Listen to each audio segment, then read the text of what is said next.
ఇప్పటికే municipal corporation కావచ్చు, municipal ఎన్నికల్లో కావచ్చు, ఇటు గ్రామ పంచాయతీ సంబంధించినటువంటి బీజేపీ అభ్యర్థులు గెలిచినటువంటి సందర్భంలో వాళ్ళకు ఒకసారి అభినందన సభ పెట్టారు. అసలు ఉద్దేశం ఏంటి, అసలు మేయర్ పీఠాన్ని ఎందుకు చేతులారా దగ్గరకు వచ్చినటువంటి అంశం ఎందుకు మిస్ చేసుకున్నారు, ఇట్లాంటి అంశాలపైన మాట్లాడదాం. జిల్లా అధ్యక్షుడు బీజేపీ దినేష్ కులచార్ ఉన్నారు. ఏందన్నా మొత్తం అందరినీ ఒకేసారి సమావేశం చేసి పెద్ద మొత్తంలో గ్రాండ్ సెలబ్రేషన్ ఈటెల రాజేందర్ గారిని పిలిచారు. ఎట్లా అంటే ఏంది అంటే గతంలో జరిగినటువంటి ఇన్సిడెంట్ మళ్ళీ రిపీట్ కావద్దు ఫ్యూచర్లోనే, ఏంది అసలు? భారతీయ జనతా పార్టీ మీకు తెలిసి ఉండొచ్చు, వాజ్పేయి గారు ఒకే ఒక పార్లమెంట్ సభ్యుడు తక్కువై ఆ రోజు కూడా తన వనలేదు ప్రధానమంత్రి పదవి వదలు కూడా. ఇది బీజేపీతోనే సాధ్యం, బీజేపీతోనే ఇది సాధ్యం, వేరులతో కాదు ఇది. అందుకోసమే ఇలా 2 సీట్లు కొనాలంటే పెద్ద ఇష్యూ కాదు. వచ్చారు, అమ్ముడు పోతామని సిద్ధంగా వచ్చారు.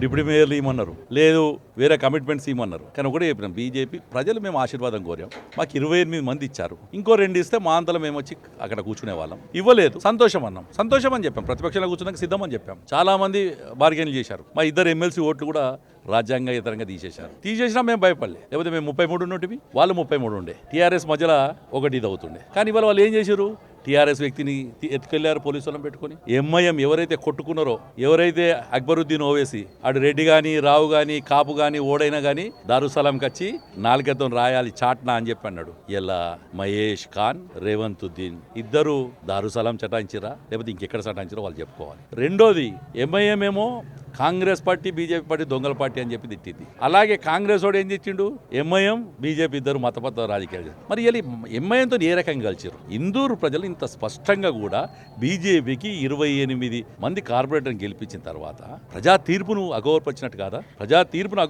కదా? ఇలా కరీంనగర్ పార్లమెంట్లో కూడా టీఆర్ఎస్ బైకాట్ చేసి బయట కూర్చుంది. ఇలా ఎంఐఎం కూడా బయట కూర్చుంది, లేదు కాంగ్రెస్ బయట కూర్చుంది.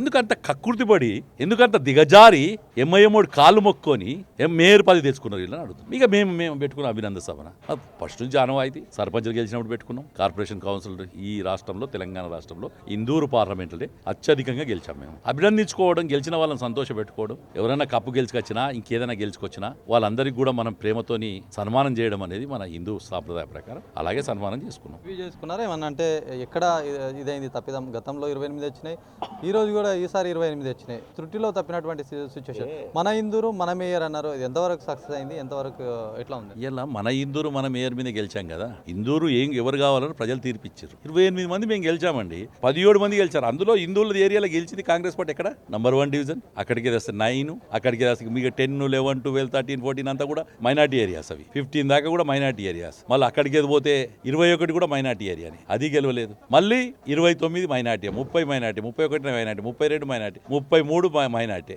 మళ్ళీ ఆడికే మొత్తం హిందూ గెలిచింది. 37లో టీఆర్ఎస్ హిందూ ఏరియాలో, 38లో మళ్ళీ మైనార్టీ ఏరియాని, 40లో, 41లో, 43లో ఈ 4 దగ్గరనే 4, 1, 1 నంబర్ ఈ 5 డివిజన్లనే హిందూ ఏరియాలో గెలిచింది. మరి మన హిందూరు మన మేయర్ పనిచేసినట్టే కదా. కొన్ని 40వ డివిజన్ కానీ, అలాగే 51వ డివిజన్ కానీ, 9వ డివిజన్ కానీ, అలాగే 47వ డివిజన్ కానీ, 49వ డివిజన్ మేము అనుకోకుండా ఓడిపోవడం జరిగింది. అక్కడ కొంచెం ఇంకా కూడా ప్రజల్ని మోటివేట్ చేసి క్యాస్ట్ ఈక్వేషన్ పోకుండా ఇందూరు పేరు మీద తీసుకురాగలిగితే 100% మేము గెలిచాం. డివిజన్లు అంటే గతంలో ఏదైతే మున్సిపల్ పరిధిలో ఉన్నటువంటి ఓటర్ల జాబితా కావచ్చు, ఇవన్నీ కొన్ని తప్పులు తడక అని చెప్పి మీరు చెప్పినటువంటి అంశం, కొన్ని డివిజన్లు కూడా చేంజ్ అయినా ఇక్కడ ఎక్కడ వెళ్ళినటువంటి సందర్భం అని చెప్పి అట్లాంటివి జరగడం వల్ల ఇంకేమన్నా 1-2 సీట్లు ఏమైనా లాస్ అయినా చెప్తాను. 47 వాళ్ళు గెలిచామని చెప్తున్నారు. 100 చిల్లరతో వాళ్ళు గెలిచామని చెప్పారు. 47లో బొబ్బుల వీధిలో ఎన్ని ఓట్లు డూప్లికేట్ ఓట్లు ఉన్నాయి బయటకు తీయండి. హిందూ పేర్ల మీద హిందూ ఇళ్ళున్నాయి, ముస్లింలు ఒక్కొక్క ఇంట్లో 10 ఓట్లు వచ్చినాయి. అక్కడ ఎట్లా వచ్చినాయి ఓటింగ్? ఇక్కడ మళ్ళీ ఇంకోటి ఏంది, వీళ్ళు దురచరంగా చేసి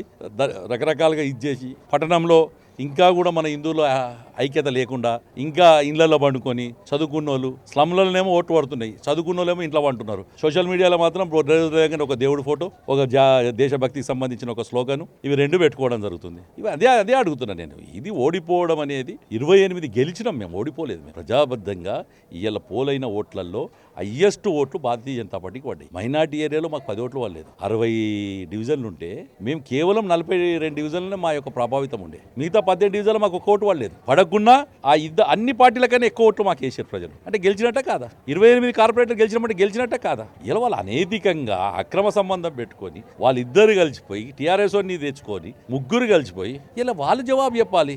ఇందూరు ప్రజలు మన ఇందూరు కోసం చెప్పారు. ఇవాళ కూడా చెప్తున్నారు. ప్రతి ఉదయంలో ఇందూరు అని ఉన్నది, ఇంకా కసితో ఉన్నారు. ఇలా కాంగ్రెస్ పార్టీ చేసిన ఈ దురక్రమైనది ఏదైతే ఉందో మేయరు, అది బీజేపీకి ఇచ్చుంటే కొంచెం వాళ్ళ కోపము వాళ్ళ తాపము చల్లారేది ఇందూరు ప్రజలు. ఇప్పుడు ఇంకా కోపంతో నుండి రేపు ఏ ఎలక్షన్ వచ్చినా కాంగ్రెస్ పార్టీకి, టీఆర్ఎస్ పార్టీకి, ఎంఐఎం పార్టీకి 3 పార్టీలు కలిసి బొంద పెడతారు. ఇప్పటికీ ఇంకా అంటారు రేపు రాబోయేది మేమే అన్నట్టుగా చెప్తున్నారు. అసలు ఇప్పుడు బీజేపీ మళ్ళీ 5 ఏళ్ళు కాదు, మళ్ళీ మేమే మేయర్ పీఠం తీసుకుంటాము, మేమే 2-3 ఏళ్ళ తర్వాత మళ్ళీ మేమే మన ఇందూరు మన మేయర్ అని చెప్తున్నారు. ఎస్, దానికి ఒక లెక్క ఉంది మాకు కూడా. మేము ఈ రోజు కూడా కొనలేదు, భవిష్యత్తులో కూడా కొనం. కానీ కాంగ్రెస్ ఎంఐఎం పార్టీలు ఎన్ని రోజులు పొత్తులు కలిసి ఉంటాయో తెలియదు. కాంగ్రెస్ గాలి పడుతుంటే ఎంఐఎం ఎత్తేసి పీకుతుంది. నేను వాళ్ళ మీద కూడా మేము డిపెండ్ కాలేదు. ఇక్కడ ఉన్నది ఏంటంటే ఒక మనకి ఎమ్మెల్సీ ఒకటి ఖాళీ ఉంది, లోకల్ బాడీ ఎమ్మెల్సీ. ఆ ఎమ్మెల్సీ ఎలక్షన్ నడుస్తుంది. రేపు అసెంబ్లీ ఎలక్షన్స్ వస్తున్నాయి. మేము ఎట్లాగో 3 ఓట్లు అసెంబ్లీ ఎలక్షన్ ఉన్నాయి, ఇంకొక ఓటు రూరల్ ఓటు తగ్గుతుంది. అది కూడా మేము తిరిగి సాధించుకుంటాం. అక్కడ కాంగ్రెస్ పార్టీకి 2 ఓట్లు తగ్గుతాయి, మాకు 2 ఓట్లు పెరుగుతాయి. సహజంగానే మేము ఇక్కడ ఈ ప్రాంతంలో సహజంగానే మెజార్టీ వస్తుంది, కొనాల్సిన అవసరం లేదు. ఇంకా అలా పార్టీలలో కలకలు, ఆ పార్టీ బహిష్కరించుడు, ఆ పార్టీలో ఎలక్షన్ అటెండ్ కాకపోవడం, ఇవన్నీ కూడా రకరకాలు ఉండొచ్చు. కానీ అవన్నీ కాదు, మాకు భారతీయ జనతా పార్టీకి వచ్చే మెజార్టీ మేము చెప్తున్నాం. కాబట్టి ఈ టర్మ్ అయ్యే లోపలనే అని చెప్పాం, ఈ 5 ఏళ్ళ లోపలనే, 5 ఏళ్ళు కూడా కాదు, అసెంబ్లీ ఎలక్షన్ ఎప్పుడు వచ్చినా సరే ఈ ప్రాంతంలో మేము మేయర్గా ఇందూరు బిడ్డను, హిందూ బిడ్డను, ఇప్పుడు కూడా బీసీ బిడ్డ కూర్చుంది అని అభినందనమే. మేము ఆ రోజు చెప్పాం, నా షబ్బీర్ కా బేటా బనేగా, నా బషీర్ కా బేటా బనేగా అని ఆ రోజు చెప్పినాం. ఏ బేటా కాలేదు, ఇప్పుడు బేటీలను పెట్టుకొని రాజ్యం చేస్తున్నారు. ఆ రాజ్యం చేస్తున్నది కూడా మేము క్లియర్ కూడా స్పష్టంగా కూడా చెప్తున్నాం. రేపు ఇందూరు మేయర్గా ఇప్పుడు గెలిచిన కార్పొరేటర్లకించి మా భారతీయ జనతా పార్టీ ఆడబిడ్డ మేయర్గా అవబోతుంది. గతంలో ఎమ్మెల్యే లేకుండా స్థానికంగా మీరు అప్పుడు 28 సీట్లే గెలిచారు. ప్రస్తుతం బీజేపీ ఎంపీ బరిలో దిగిర్రు, ప్రచారానికి కావచ్చు, ఇక్కడ ఎమ్మెల్యే కావచ్చు, మీరు కావచ్చు, ఇంత తిరిగారు. స్థానిక ఎమ్మెల్యే ప్రభావం చూపలేకపోయారు ఇక్కడ? చూపాడు, ఎందుకు చూపలేదు? తన ఎలక్షన్లో ఓట్ల కన్నా ఎక్కువ ఓట్లు వచ్చినాయి మాకు. ఇవాళ ప్రభావం చూపించినట్టు తను నిలబడ్డ ఎలక్షన్స్ కన్నా ఎక్కువ ఓట్లు వచ్చినాయి ఈరోజు. ఇవాళ ఒకటే ఒకటి రాజకీయం ఏంటి అంటే, వాళ్ళు ఒక 4-5 డివిజన్లలో స్థానికంగా ఏదైతే మనకి ఇది ఉందో దాన్ని వాడుకొని వాళ్ళు అక్కడ గెలవడం జరిగింది. కొన్ని దగ్గర మా వాళ్ళు కూడా చిన్న చిన్న మిస్టేక్స్ చేయడం జరిగింది. అది చేయకపోయి ఉంటే ఇలా 32 నుంచి 33 సీట్లు మేము కళ్ళు మూసుకొని గెలిచాల్సిన సీట్లు ఇవి. మేము పోటీ చేసిన 42 సీట్లలో కానీ ఆ 42 సీట్లు ఇవి గెలవాల్సిన సీట్లు. కొన్ని దగ్గర ఇంకా ఇందులో 14% పెరగాల్సింది ఉండే, పెరగలేదు. 51 చెప్తున్నా. అలాగే 38, 47, 49 కులాల వారిగా విడిపోయారు. ఇందులోకి అదే చెప్తున్నాం, కులం అని చెప్పి, ఇంటి పేరు అని చెప్పి, గల్లోడు అని చెప్పి మనం విడిపోతే మనం కట్టేగా. అయ్యల చూడు ఎంఐఎం మళ్ళీ వచ్చి డిప్యూటీ మేయర్ కూర్చున్నాడు. వాడు కూర్చున్న తర్వాత రేపు పొద్దున ట్యాక్సులు కడతారా? ఏం కడతారు? ఇందూరు అభివృద్ధి ఏ రకంగా సాధిస్తారు? ఇలా మహేష్ ఖాన్ చెప్పాలి, రేవంత్ ఉద్దీన్ చెప్పాలి, ఇద్దరే చెప్పాలి. కాబట్టి భారతీయ జనతా పార్టీ చాలా స్పష్టంగా ఉంది. మేము అనుకున్న రిజల్ట్ 32, 33 వస్తాయి అనుకున్నాం. ఒక 4-5 ఏ రకంగా ఓడిపోయినాయో మాకు తెలుసు. దాని పునరావృతం కాకుండా మేము గెలిచే అవకాశం ఉండే, ఆ గెలిచే అవకాశాన్ని మేము కొంచెం చేతాల ఖరాబ్ చేసుకున్నాం లోకల్గా. దాన్ని ఏ రకంగా ఇది చేసుకోవాలి. అలాగే హిందూ ఓటు % తగ్గడం వల్ల మనకు ఈ పరిస్థితి వచ్చింది. అదే ఓటు % పెరిగి ఉంటే మిగతా 5 కాదు ఇంకో 10 సీట్లు గెలిచావు. ఎంపీటీసీ, జెడ్పీటీసీ ఫ్యూచర్లో ఉన్నటువంటి ఎలక్షన్ మీద ఇప్పుడే మనం డిస్కస్ చేస్తారా? పెద్ద వీళ్ళందరూ వచ్చారు కాబట్టి ఖచ్చితంగా సాధించుకుందాం అన్నట్టు ఏమైనా ప్రణాళిక సిద్ధం చేసుకుంటారు? 100% అండి. ప్రజలు ఇవల్ల భారతీయ జనతా పార్టీ ఏమంటున్నారు, ఇందూరు కార్పొరేషన్లో వాళ్ళు 1,00,000 చిల్లర ఉన్నారు, 46% ముస్లిమ్స్ ఉన్నారు. వాళ్ళు ఉన్నారని వీళ్ళు ఎగిరేరు.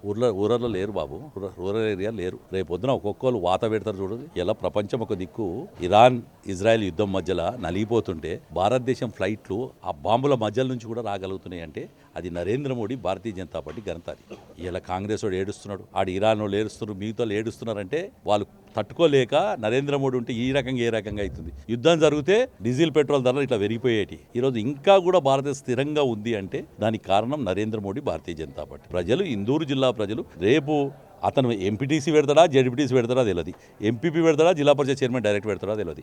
ఏది పెట్టినా భారతీయ జనతా పార్టీని అభ్యర్థులను గెలిపించేందుకు సిద్ధంగా ఉన్నారు. ఇది ఓవరాల్గా జరిగినటువంటి ఏదైతే అంశం ఉందో, ఖచ్చితంగా మేయర్ సీట్ సంబంధించి మన ఇందూరు మన మేయర్ అన్నప్పటికీ ఓటు శాతం చాలా బీజేపీకి అనుకూలంగా ఉంది. ఖచ్చితంగా ఫ్యూచర్లో బీజేపీకి సంబంధించిన అభ్యర్థి మేయర్ అవుతారని చెప్పి కరాఖండి చెప్తున్నారు. ఇక రాబోయే ఎలక్షన్స్ ఏవైతే జెడ్పీటీసీ కావచ్చు, ఎంపీటీసీలో సైతం సత్తా చాటుతుంది బీజేపీ అని చెప్పి దినేష్ కులచారి చెప్తున్నటువంటి సిచ్యువేషన్. కెమెరా పర్సన్ సందీప్తో శ్రీనివాస్, అభినవ్ భారత్, నిజామాబాద్.